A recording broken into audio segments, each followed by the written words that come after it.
नमस्कार दोस्तों, जैसा कि आप लोग देख रहे हैं कि पूरे देश में मोदी की लहर चल रही है और चुनाव का माहौल गरमाया हुआ है। जैसा कि आप लोग देख रहे हैं, अब तक की सबसे बड़ी खबर, कैमरामैन फोकस करो, कैमरामैन फोकस करो, अपने न्यूज के माध्यम से लाइव दिखा रहे हैं और जनता से जानना चाहते हैं कि वो किसके साथ है।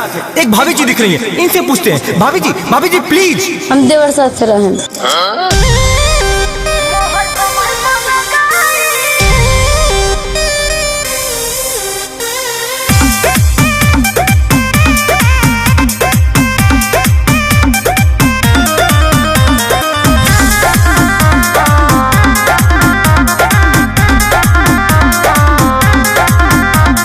चलता लहर इस शहर गाँव में, तेकरा संगे बाड़ू अब की चुनाव में। अरे बताओ तनी।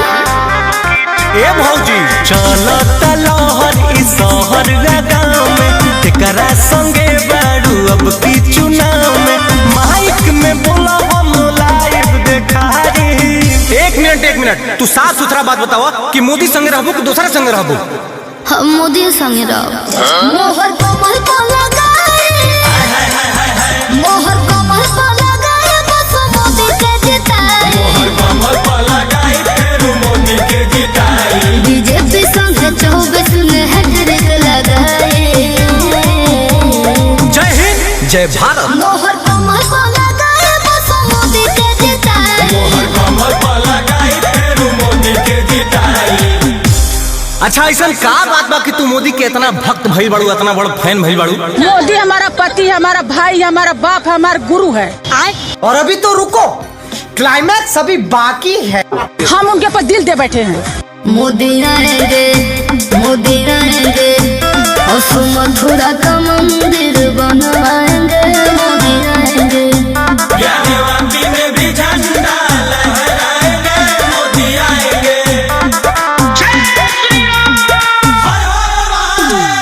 देश में विकास तो हुआ है बड़ा फास्ट जी, आइए दिखाए हम लाइव टेलीकास्ट जी। कि 400 पार अवतरे, होती से बार अवतरे। यही से स्वागत में बनी मोदी सरकार अवतरे। यही से स्वागत में बनी मोदी सरकार अवतरे। भाभी जी आवाज तो हर दिल्ली ले जा रही।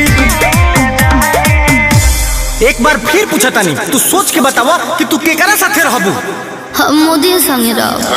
मोहर कमल को लगाए, मोहर कमल को लगाए, बस मोदी के जिताए। मोहर कमल को लगाए, फिर मोदी के जिताए। आइए अब अपने एक युवा भाई से पूछते हैं, सरकार से आपको क्या कहना है? हाँ सर। हेलो, माइक में बोलिए। अरे अगला आदमी बोलेगा तब न बोलेंगे। इतने तेजस्वी लोग हैं हमारे पास। यूपी या बिहार चाहे दिल्ली महाराष्ट्र में, देखल जाई अब बाकी के जीता तारे लास्ट में। बन गए मोदी योगी के जोड़ी, 400 पार के रिकॉर्ड कौन तोड़े? 400 पार के रिकॉर्ड कौन तोड़े? केकरा के अब रउआ पीएम बनाई? अब की साफ एकदम फाइनल बताओ, केकरा साथे रहबू? हम मोदी जरे रहा। मोहर कमल को लगाए, मोहर कमल को लगाए, बस मोदी के जिताए। मोहर कमल को लगाए, फिर मोदी के जिताए। मोहर कमल को लगाए, फिर मोदी के जिताए। जय हिंद, जय भारत।